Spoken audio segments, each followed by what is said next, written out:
आज हम पढ़ने वाले हैं नवपाषाण काल।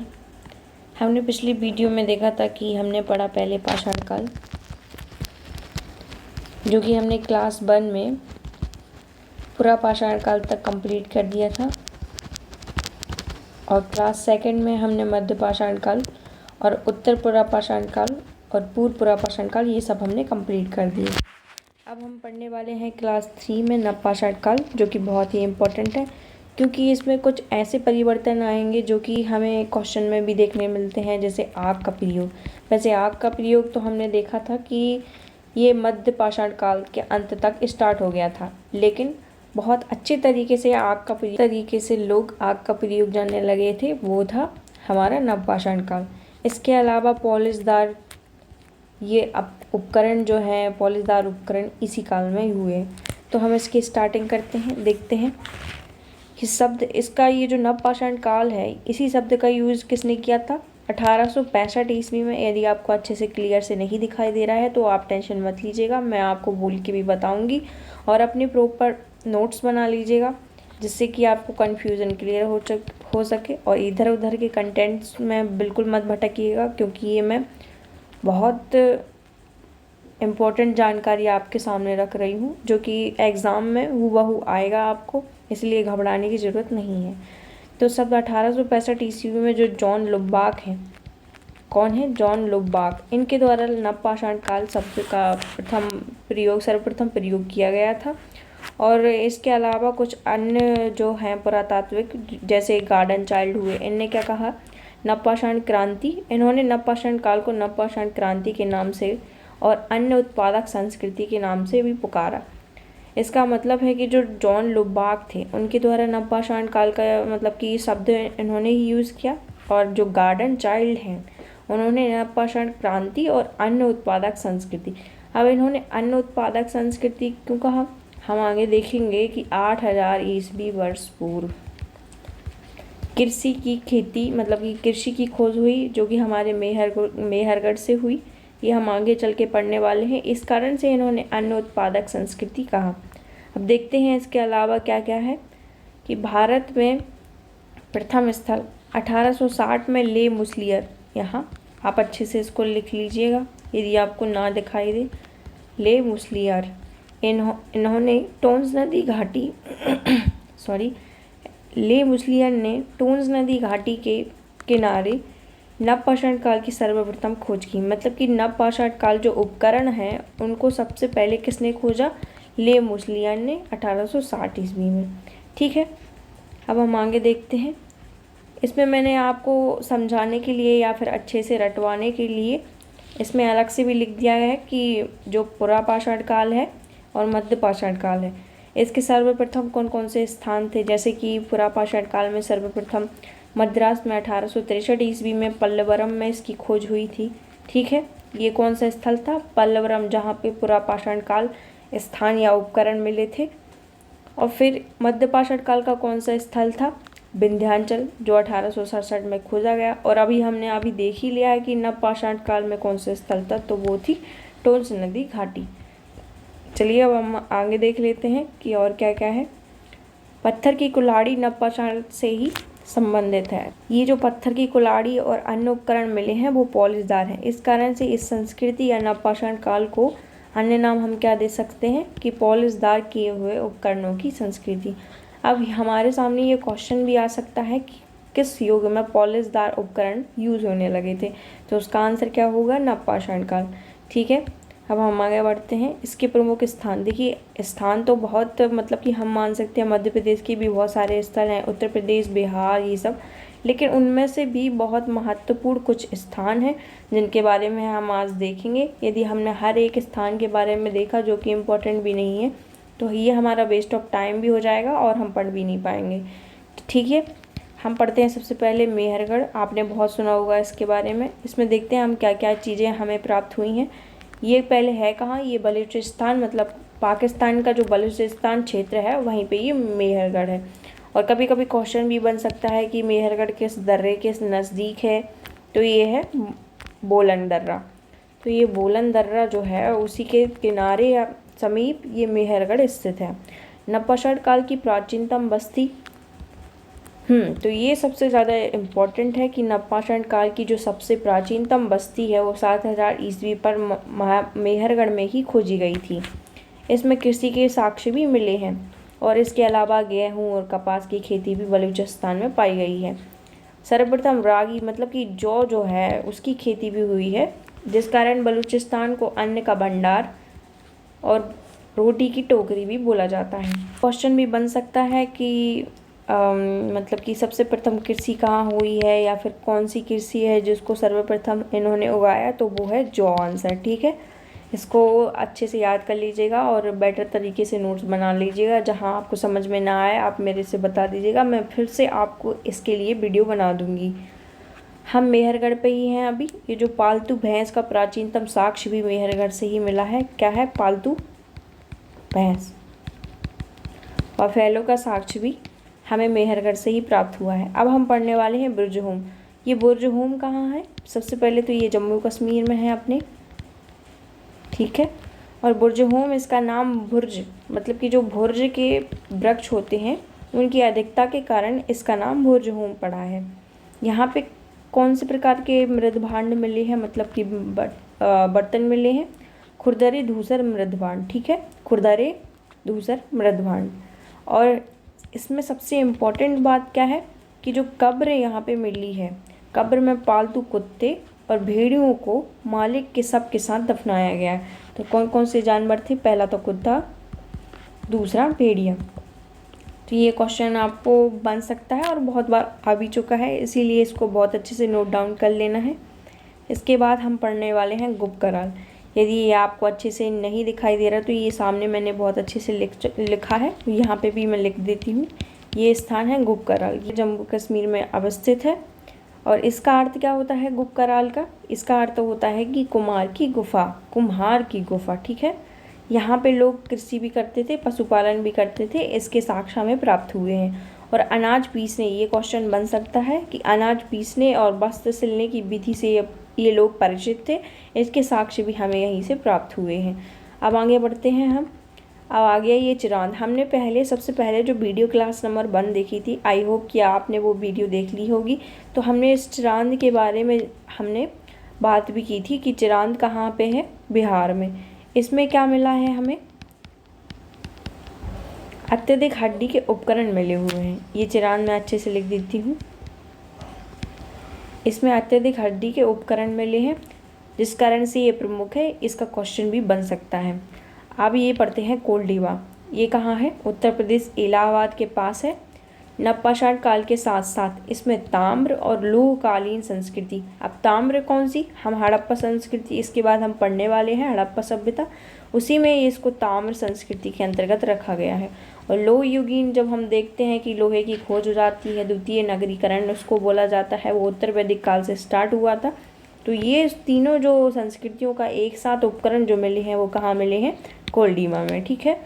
और इसमें इम्पोर्टेंट बात क्या है इसके अलावा कि 6000 ईस्वी वर्ष पूर्व यहाँ पे चावल या धान के प्राचीनतम साक्ष्य मिले हैं। सॉरी, ये धान लिखा है, धान लिख लीजिए इसको। प्राचीनतम साक्ष्य मिले हैं।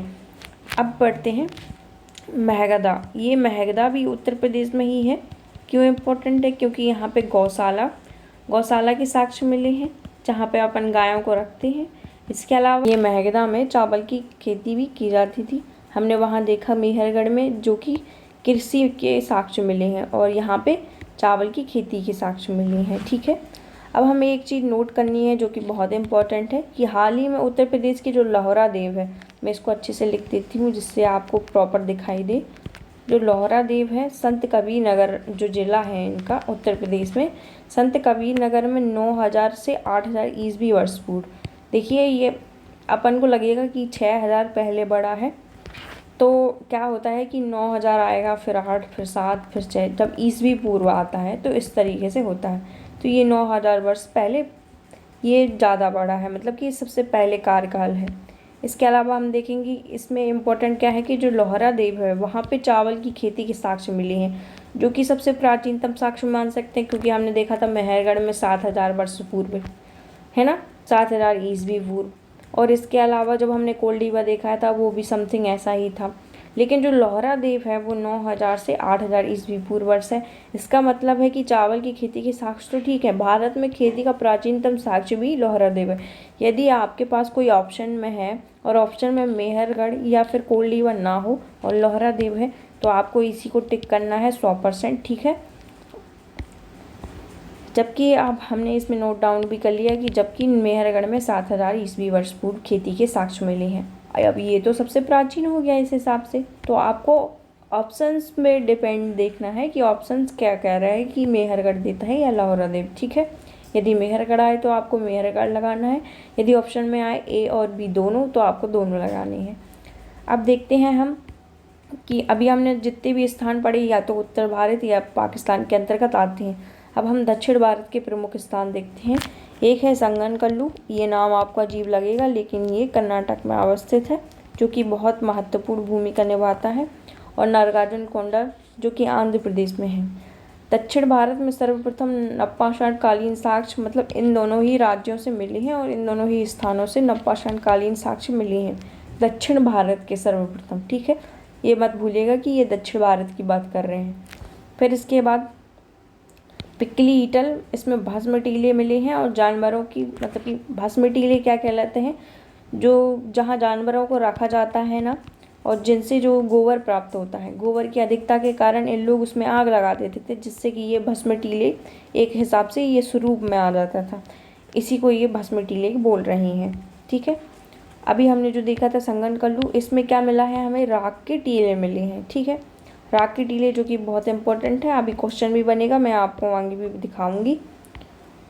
कुपगल ये कर्नाटक में ही स्थित है, यहाँ पे भी राख के टीले पाए जाते हैं। यदि ऑप्शन में कुपगल हो तो आपको कुपगल भी लगाना है और संगनकल्लू हो तो संगनकल्लू भी लगाना है, क्योंकि ये जो स्थान है इसके बारे में बहुत ज़्यादा ही सुना हुआ है, इसीलिए ऑप्शन में यही आता है, ठीक है। ये बुदिहल है, इसमें सामुदायिक भोजन मतलब कि आपस में लोग एक साथ खाना खाते थे। बुदिहल भी कहाँ है, कर्नाटक में है।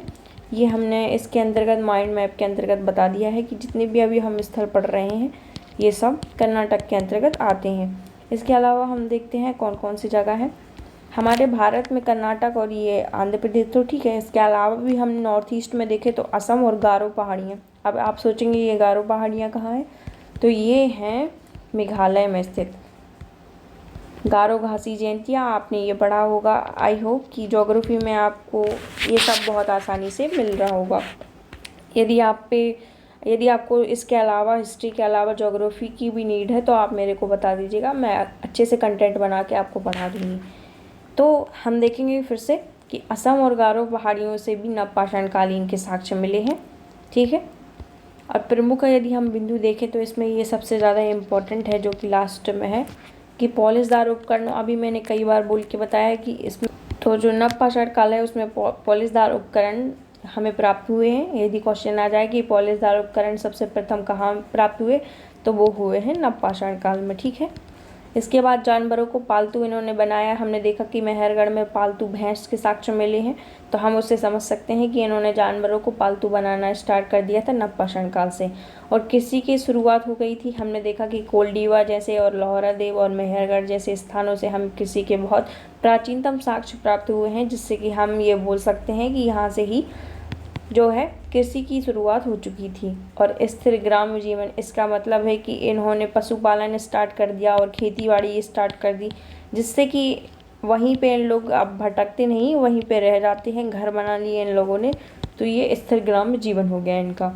और नाव का निर्माण, जो हम पानी में नाव चलाते हैं, उसका निर्माण भी इसी काल में स्टार्ट हुआ था। आग का प्रयोग, जैसे कि हमने पिछली वीडियो में देखा था, यदि आपने पिछली वीडियो नहीं देखी तो सबसे पहले देख लीजिएगा, तभी आपके कंसेप्ट क्लियर होंगे। यदि आप बीच से देखेंगे तो आपको आधी सी चीज़ें हवा में उड़ जाएंगी। इसीलिए आई होप कि आप क्लास 1 देखें, फिर क्लास 2, और अब हम जो आज क्लास 3 स्टार्ट की है वो नवपाषाण काल से संबंधित है। तो जो आग का प्रयोग हमने पिछली कक्षा में देखा था कि जब हम मध्य पाषाण काल पढ़ रहे थे तो वहाँ पे हमने देखा था कि मध्य पाषाण काल के अंत में ही आग की खोज हो गई थी, लेकिन अच्छे से यूज़ किसने किया, या फिर हम बोल सकते हैं कि आग का पूर्णतः प्रयोग कौन कर लिए, ये नवपाषाण कालीन वाले लोग, ठीक है। अब हमने ये नवपाषाण कालीन ख़त्म कर दिया। मैंने आगे वाला टॉपिक इसलिए नहीं पढ़ाया क्योंकि आपको कंफ्यूज हो, टोटली अपन ने इस वाले जो आज की क्लास है उसमें नवपाषाण काल हमने कवर किया है। आप देख सकते हैं बहुत इम्पोर्टेंट प्लेस हैं जो कि हमारे ऑब्जेक्टिव में आज हम लगाने वाले हैं। आप देखेंगे कि मैं जो पढ़ा रही हूँ उसी से रिलेटेड क्वेश्चन बनते हैं, ठीक है। अब मैंने एक बुक का जो पेज है वो ऐड किया है जिससे कि आपको मतलब एक माइंड मैप बनाने में कन्फ्यूज़न ना हो। देखो इन लोगों ने मतलब अलग अलग तिथियां लिखी हैं। हमने जो तिथि लिखी है वो 10,000 से 8,000 ईस्वी वर्ष पूर्व लिखी है। इन्होंने 7,000 से 1,000 ईस्वी वर्ष पूर्व है। तो अपन काल विधि में कंफ्यूज नहीं होंगे, ज़्यादा से ज़्यादा इनसे बचें क्योंकि हर किसी के जो दृष्टि कोड है उसके अकॉर्डिंग अलग अलग मतलब इन्होंने अपने काल क्रम डिसाइड की है, ठीक है। हमने एनसीईआरटी के अकॉर्डिंग डिसाइड किया है। इसमें विशेषता क्या है, हमने देखा कि कृषि होने लगी, पशुपालन, हस्त एवं चाक निर्मित मृदभांड, आवास निर्माण, स्थायी ग्राम्य जीवन अभी हमने पढ़ा था वो सब होने लगा। विशिष्ट उपकरण क्या है, पॉलिशदार उपकरण, हमने कुल्हाड़ी की भी साक्ष्य अभी देखे थे। और विशेष तथ्य क्या है, खाद्यान्नों का सर्वप्रथम उत्पादन होने लगा, मतलब कि कृषि होने लगी मतलब खाद्यान्नों का सर्वप्रथम उत्पादन होने लगा। आग का प्रयोग जो कि बहुत महत्वपूर्ण उपलब्धि है यहीं पे नवपाषाण काल में ही वो देखी गई है। और ये स्थल देख लेते हैं जो कि हमने कई बार पढ़ लिए हैं लेकिन आपको देखने हैं। देख लिए फिर से आ गया पिकलीहल उत्तून जो कि कहाँ है, कर्नाटक में। संगनकल्लू कहाँ है, कर्नाटक में। ये दोनों स्थान देखिए जहाँ पे हमें राख के टीलों के साक्ष्य में ले हुए हैं। अब ये लोहरा देव कहाँ है, हमने देखा उत्तर प्रदेश में, जो जिसमें 9,000 वर्ष से 8,000 ईस्वी वर्ष पूर्व चावल के प्राचीनतम साक्ष्य मिले हैं। यदि ऑप्शंस में लोहरा देव आए तो हमें मेहरगढ़ के स्थान पे लोहरा देव लगाना है। और मेहरगढ़ कहाँ है, पाकिस्तान में, जिसमें गेहूँ का प्राचीनतम साक्ष्य, इसके अलावा कृषि का प्राचीनतम साक्ष्य भी माना जाता है। गुपकराल कहाँ है हमारा, जम्मू कश्मीर में, जिसमें कृषि और पशुपालन के साक्ष्य मिले हैं जो कि हम अभी पढ़ चुके हैं। अब हम इसमें देखते हैं, इस साइड से स्टार्ट करते हैं। जो बुर्ज होम है मतलब कि बुर्ज वृक्ष का स्थान मैंने अभी आपको लिखवाया जो कि जम्मू कश्मीर में स्थित है। इसमें 16 गर्त आवास, मतलब कि गर्त मतलब गड्ढों में ये लोग रहते थे जिससे कि खुद को ठंड और अन्य चीज़ों से बचा सकें। और मानव के साथ कुत्ते के साथ दफनाने, हमने पढ़ा था कुत्ते के अलावा क्या था, भेड़िया भी था। तो मालिक के साथ कुत्ता और भेड़िया को साथ में दफनाया गया। और चिरांद कहाँ है, चिरांद है बिहार में। अस्थि निर्मित उपकरण, हड्डियों से निर्मित उपकरण, अत्यधिक मात्रा में हड्डियों से निर्मित उपकरण हमें प्राप्त हुए जो कि हमने अभी पढ़ा है। और जो मेहदहा है वहाँ पे जौ की खेती और पशुवाड़ा, हमने पशुवाड़ा को क्या पढ़ा था, गौशाला पढ़ा था कि नहीं, अभी पढ़ा था। तो उसी में ये मेहवाड़ा भी आता है, मेहगदा सॉरी। अब हम नवपाषाण कालीन की इस साइड के स्थल देखते हैं कि कोल्डिवा, कोल्डिवा भी प्रयागराज उत्तर प्रदेश में है। इसमें क्या है, धान की खेती की प्राचीन साक्ष्य मिले हैं। अब देखो 3-4 जगह से एक सेम मिल रहा है लेकिन इसमें जो कार्यकाल है वो थोड़ा सा बाद का है और जबकि लोहरा देव का वो पहले का है। इसीलिए आपको ये नोट डाउन करना है कि यदि ऑप्शंस में लोहरा देव आए तो लोहरा देव लगाना है, और चावल के बारे में पूछे और कोल्डिवा आए तो ठीक है कोल्डिवा लगा देंगे अपन, ठीक है। अभी हम आगे देख लेंगे ऑप्शंस में क्या क्या रहता है। अब देखेंगे हम गुप्तकाल, देखें इसका क्या मतलब होता है, कुम्हार की गुफा, जम्मू और कश्मीर में स्थित है। हाथ से निर्मित मृदभांड मिले हुए हैं, समतल धरातल के ऊपर मकान का साक्ष्य है, ठीक है। चक्की पीसने और सिलाई करने के साक्ष्य भी हमें यहाँ से मिले हैं, हमने अभी पिछली कक्षा में या फिर अभी हमने ऊपर पढ़ा है तो हमें कंफ्यूज नहीं होना। और अब ये आ गया मेहरगढ़, इसमें 8,000 वर्ष पूर्व या 7,000 वर्ष पूर्व जो ईस्वी पूर्व है, वहाँ गेहूँ की खेती के प्राचीनतम साक्ष्य मिले हैं। जो गेहूँ और भैंस पालन, हमने अभी देखा कि पालतू जानवर भैंस को इन्होंने सबसे पहले बनाया था पालतू, इसके प्रमाण भी हमें यहीं पे प्राप्त हुए हैं, ठीक है। इस तरीके से माइंड मैप बना के आप इसको कंप्लीट करके लिख सकते हैं, इसीलिए मैंने इस पेज को आगे से ही ऐड कर दिया। इसके अलावा हम देखते हैं और क्या है, यदि इस स्क्रीन पे आप कुछ भी ना देखे या फिर कुछ भी ना समझ में आए तो मेरे को आप कमेंट बॉक्स में बता सकते हैं, मैं आपको अच्छे से समझा दूँगी एक बार और। तो जो दमदमा है, कल की कक्षा में हमने पढ़ा था, जिसने कल की कक्षा नहीं ली तो बिल्कुल बेसिक है कि भाई उसका तो लॉस होगा ही। तो मेरी आपसे यही अपील है कि सबसे पहले कल की कक्षा देख लें। तो जो दमदमा है एक ही कब्र में 3 साक्ष्य मिले हैं, ये देखा हमने। ये भी कहाँ है? यूपी में। दमदमा हो गया जिसमें एक, और सरा नाहर हो गया जिसमें 4 मिली हैं युगल समाधि, और एक महगदा हो गया है उसमें 2 युगल समाधि मिली है। हमने ये कल की कक्षा में कंप्लीट कर लिया था। आदमगढ़ ये हमारे मध्य प्रदेश के होशंगाबाद जिले में स्थित है। मध्य पाषाण काल के अंतिम चरण से पशुपालन, हमने बागौर और आदमगढ़ एक साथ देखा था। बागौर कहाँ है अपना? भीलवाड़ा राजस्थान में। इन दोनों स्थान से मध्य पाषाण काल के अंतिम चरण में पशुपालन के साक्ष्य हमें दोनों स्थान से मिले हैं। अब हम देखेंगे मेहरगढ़। पाषाण काल संस्कृति से सिंधु घाटी सभ्यता के तक अवशेष मिले हैं, जैसे कृषि साक्ष्य, पालतू बनाया गया था भैंस को, वो भी हमने देखा। बुर्जहोम की खोज, अब इसमें बुर्जहोम की खोज डी टेरा और पीटरसन द्वारा की गई थी। ठीक है। भारत में मानव अस्थि पंजर का साक्ष्य, देखिए ये क्वेश्चन तो गलत हो गया, क्योंकि ये तो कहाँ मिले हैं अपन को? सरा नाहर जो प्रतापगढ़ है, प्रतापगढ़ में ये सरा नाहर में ये भारत में मानव अस्थि पंजर का सबसे पहले साक्ष्य मिला है। तो ये बुर्जहोम में नहीं मिला है, आप इसको अच्छे से नोट डाउन कर ले। सॉरी कि इसमें ये अच्छे से नहीं लिखा है, मैं एक बार पढ़ के बता देती हूँ कि भारत में मानव का प्रथम अवशेष प्राप्त कहाँ हुआ है, तो ये हुआ है हथनौरा मध्य प्रदेश से। और दूसरा क्वेश्चन है ये हमारा कि इंदिरा गांधी राष्ट्रीय मानव संग्रहालय स्थित कहाँ है? इंदिरा गांधी राष्ट्रीय मानव संग्रहालय ये है हमारा अवस्थित भोपाल में। ये क्वेश्चन अच्छे से आप लिख लीजिएगा, क्योंकि ये बहुत अक्सर पूछा जाता है। और ये गैरिक मृदभांड पात्र का नामकरण हुआ है कहाँ से? गैरिक मृदभांड का नामकरण, ठीक है, ये कहाँ से? ये हस्तिनापुर से, ठीक है। मक्का का प्रथम साक्ष्य कहाँ मिला है अपन को? ये मक्का जो हम पढ़ते हैं ये तो आउट ऑफ वर्ल्ड, मतलब कि मैक्सिको। ये क्वेश्चन भी इम्पोर्टेंट है, हो सकता है पूछ ले। और ये हम कल ही पढ़ चुके हैं, तो इसको बार बार हम रिपीट नहीं करेंगे। आगे बढ़ते हैं। इसमें देखते हैं परीक्षा की दृष्टि से क्या क्या है। प्राकृतिक हासिल चित्रकला के लिए प्रसिद्ध पुरातत्व स्थल है भीमबेटका, मिर्ज़ापुर, ये सब हमने पढ़ा था कल परसों ही, तो आप पिछली क्लासेस भी अच्छे से देख लें। और भीमबेटका की गुफाएं स्थित हैं कहाँ हैं? रायसेन मध्य प्रदेश में। जो मध्य प्रदेश की तैयारी कर रहा है उस पर ये क्वेश्चन ना बने तो ये बहुत ही शर्मनाक मतलब बात होगी। मानव द्वारा सर्वप्रथम अनाज था कौन सा था? जो हमने अभी देखा रागी या जो है वो सर्वप्रथम अनाज था। इस साइड देखते हैं हम भारतीय उपमहाद्वीप में चावल का प्राचीनतम साक्ष्य कहाँ से मिला है? 9000 से 8000 वर्ष पूर्व, हमने वहाँ उस आगे अभी नोट्स में देखा था, इसमें लिखा है 7000 वर्ष के मध्य चावल का प्राचीनतम साक्ष्य मिला है लोहरादेव, जो कि कहाँ है? यूपी में। और गेहूं का साक्ष्य कहाँ मिला है? 7000 वर्ष पूर्व कहाँ मिला है? मेहरगढ़ में। ठीक है, इसमें कंफ्यूज नहीं होना है हमें। और कोलडीबा भी आएगा तो उसमें भी कंफ्यूज नहीं होना। ये वाला जो पेज है मैंने एक बार और ऐड कर दिया है, लेकिन ये हम कल ही ऐड कर चुके थे, तो इसमें हमें कोई कन्फ्यूज़न नहीं रखनी है।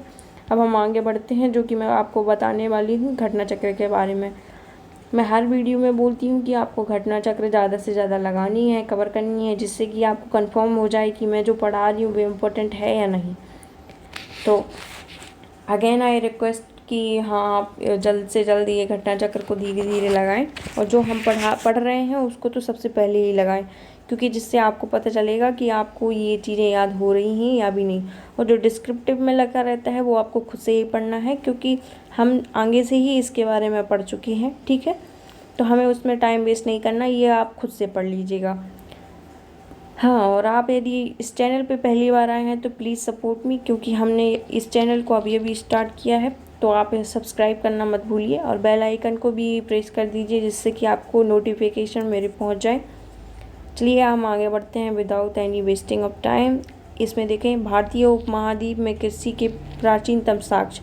अब देखो कौन कौन से मतलब हमको कोलडीबा भी है, इसमें मेहरगढ़ भी है, टोकबा भी है, लोहराद्वीप। मैंने आपसे बोला था कि इसका जो अवधि है कितनी है? 8000 ईस्वी वर्ष पूर्व, इसकी है 7000 ईस्वी वर्ष पूर्व, इसकी है 9000 ईस्वी वर्ष पूर्व।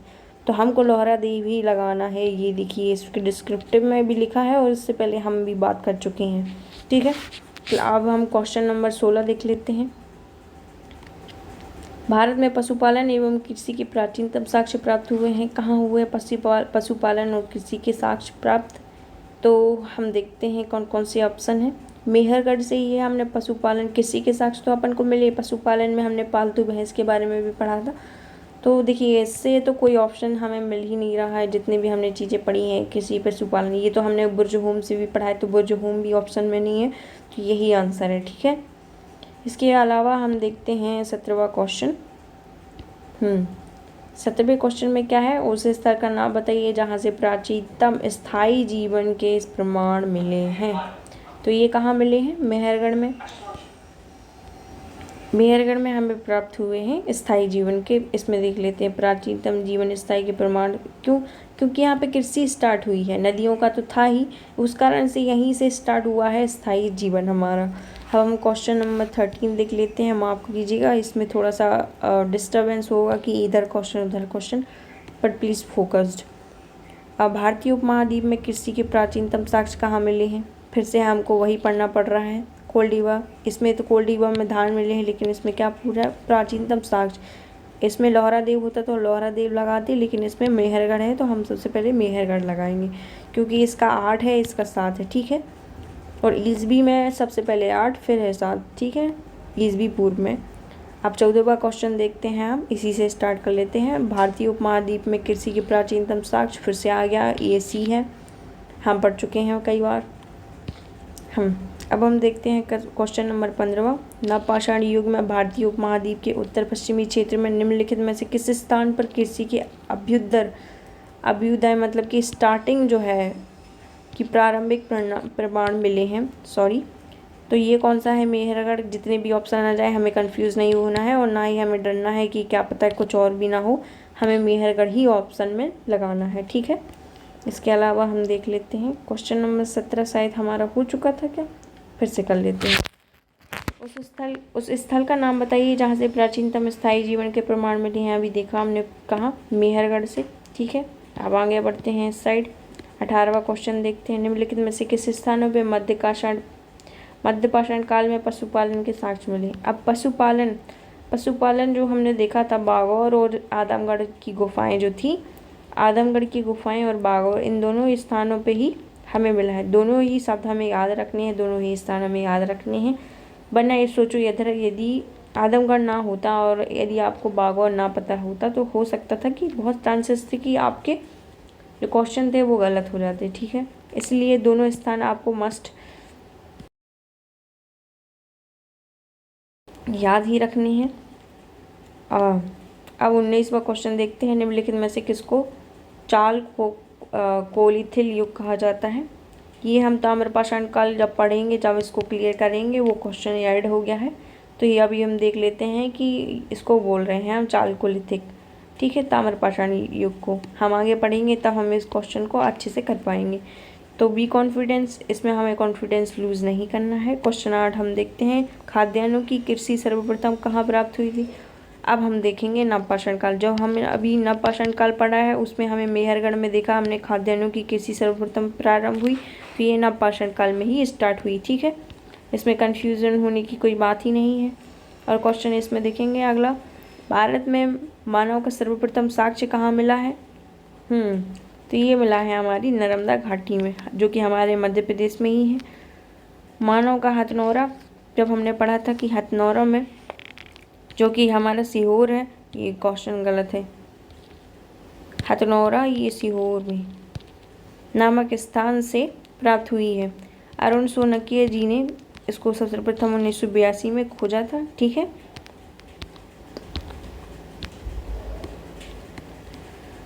मानव जीवाश्म में भारत की किस घाटी से प्राप्त हुए हैं? अभी हम पढ़ चुके हैं नर्मदा घाटी, बार बार इसको पढ़ने की जरूरत नहीं है। मानव द्वारा सर्वप्रथम युक्त है, देखिए आ गया ना क्वेश्चन। मानव द्वारा सर्वप्रथम प्रयुक्त अनाज कौन सा है? जौ, अभी हम पढ़ चुके हैं। और इसमें लिखा है डिस्क्रिप्टिव में, ये भी हमें पढ़ लेते हैं कि 8 खाद्य अनाजों का उपभोग किया जाता था उस टाइम पे। कौन कौन से थे? जौ था, गेहूँ था, चावल हमने साक्ष्य देखी है, मक्का हमने अभी मेक्सिको को देखा ही है, मक्का, बाजरा, सोरघम, राई, जई। थोड़े से इनको भी देख लेना है, क्योंकि हो सकता है कि ऑप्शन में कभी ऐसा कुछ क्वेश्चन बन जाए कि इनके अलावा कौन सा नहीं था, तो हम इससे कंफ्यूज ना हो। राग का टीला आ गया। ये बुदिहाल भी है और संगनकल्लू भी है, लेकिन हमें क्या लगाना है, संगनकल्लू, क्योंकि ये ज़्यादा प्रमुख स्थान है और हाँ यहाँ पे मिला भी है। हमने अभी आगे देखा था, पीछे ही देखा था।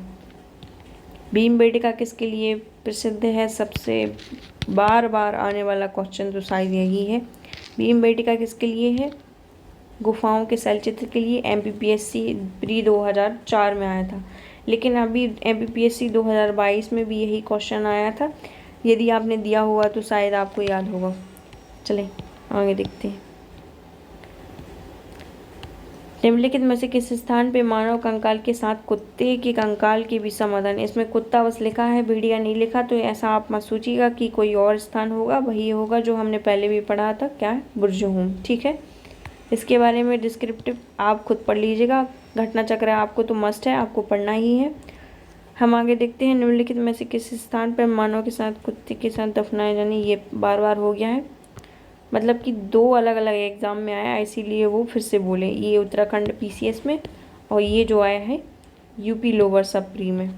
ठीक है, गर्द आवाज़ के साक्ष्य कहाँ मिले हैं? हमको बुर्जहोम में मिले हैं, तो इसको बार बार देखने की ज़रूरत नहीं है। ये UPPSC मेंस का क्वेश्चन है 2011 में, देखिए, और आप इसको कर लिए हैं, इसका मतलब आप प्रोग्रेस में हैं। आई होप कि ये वीडियो मेरा आपको पसंद आया होगा। यदि आप आज चैनल में न्यू आए हैं तो सबसे पहले क्लास 1 को देखें, जिससे कि आप अपना बेस क्लियर कर सकें, और चैनल को सब्सक्राइब भी कर दीजिए। आगे की वीडियो में हम पढ़ेंगे कुछ संस्कृतियों के बारे में, मतलब कि जो जैसे कायथा संस्कृति, मालवा संस्कृति, जो छोटी छोटी संस्कृति का उद्भव हुआ था वो पढ़ेंगे, और कौन कौन से काल में कैसे कैसे जो हम बर्तन यूज़ करें, जैसे गैरिक मृत भांड अभी हमने पढ़ा था, पॉलिशदार पढ़ा था, रेड ब्राउन या ब्लैक ब्राउन, ये सब हम पढ़ने वाले हैं नेक्स्ट वीडियो में। तब तक के लिए धन्यवाद। जय हिंद।